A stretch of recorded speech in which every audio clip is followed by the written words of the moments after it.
What's up everyone, welcome to another Roshe review, and today we are taking a look at the Roshe Run Tech Fleece in the Gray Heather. We are going to talk about the good, the bad, and the straight up ugly, if there is any, based on my personal experience when it comes to this shoe. So without further ado, let's dive right into it. This came out in November 20th, 2014 for the European release, and then it hit stateside in December.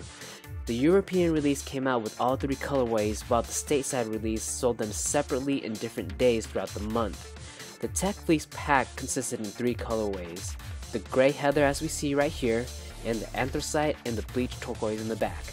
These are at a retail price of $125, and I picked mine up at the Sneakers and Stuff online store. Big shouts to the SNS online store and customer service. They're actually pretty awesome.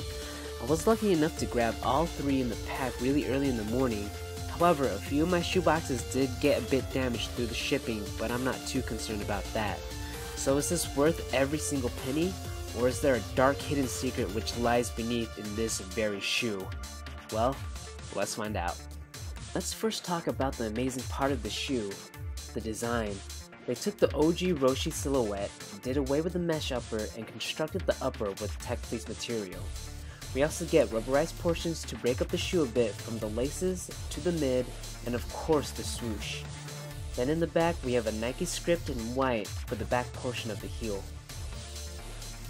Here's a closer look at the detailing of the shoe.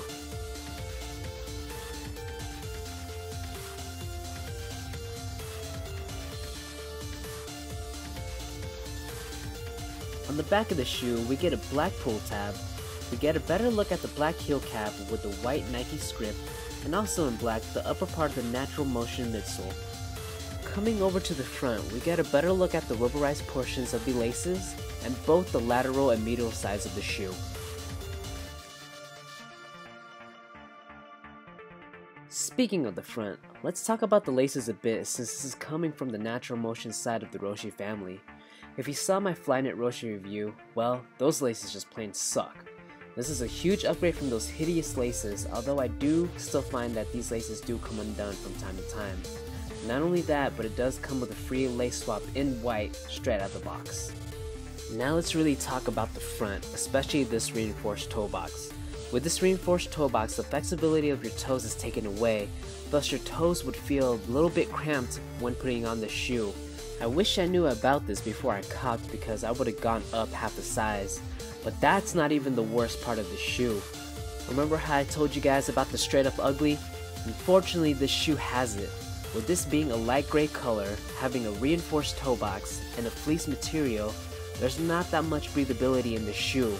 So where does the sweat go? Ladies and gentlemen, I introduce you to the color changing toe box. This is when I first put on the shoe. I'll label this Stage A. As we see here, not much has changed, right? I believe I recorded this within 10 minutes of me wearing the shoe, and yet not much has happened.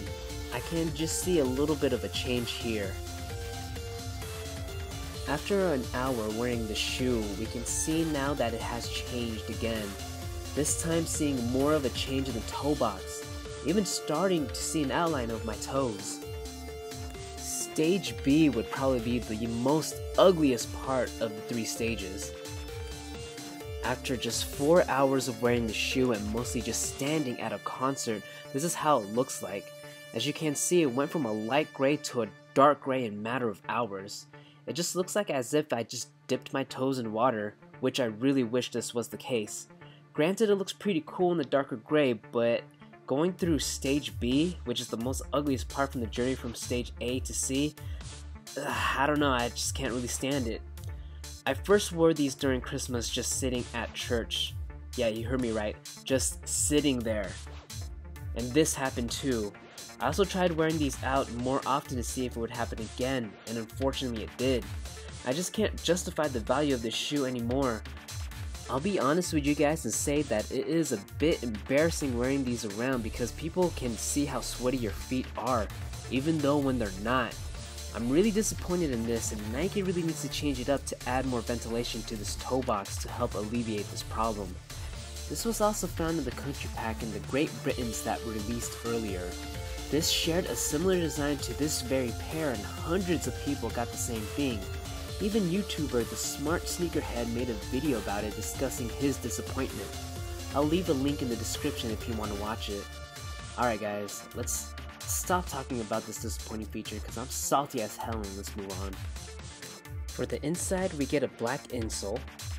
Also found in the inside is a white script that reads about the detail, property of Nike, which is a nice added touch. And finally, we get the natural motion midsole, and here's a quick look at the outsole as well. I still prefer the OG mesh Roshe comfortability rather than the Tech Fleece, especially with its flexibility and breathability due to its mesh upper, but the Tech Fleece still offers the same comfort Roshes are known to have. Plus, it keeps your feet warm during the cold winter days. So here's my final thoughts about the shoe, starting off with the good. The design, I mean, look at this Roshe. Everything from the heel to the added script in the inside of the shoe, spinning half of the natural motion, it's definitely a work of art. Also, keeping your feet warm during those cold winter days. Anything bad about the shoe? Well, the reinforced toe box doesn't leave a lot of space for your toes, so going up half a size is definitely a must. And of course, the ugly, the color changing toe box. Nuff said. And that does it for my review for the Roshe. Now I'll leave you guys on the on-feet video, and I'll see you guys at the end.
And that would do it for my review on the Roshe Run and the Tech Fleece and the Grey Heather. Tell me what you guys think about the shoe.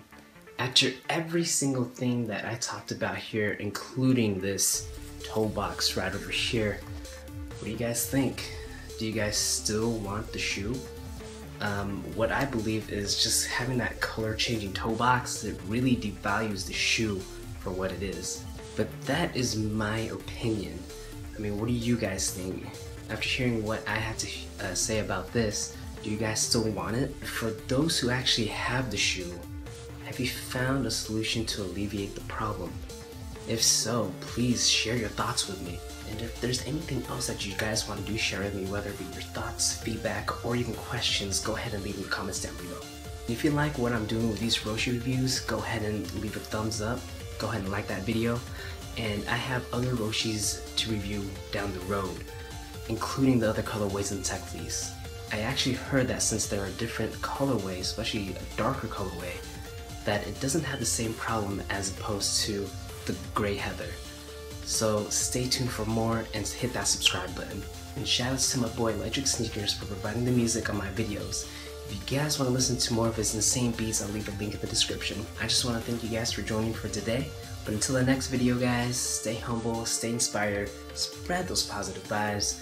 But whatever you guys do, don't forget to rock that Roshe. I'm your host, Rye, and I'll see you guys in the next video. Peace.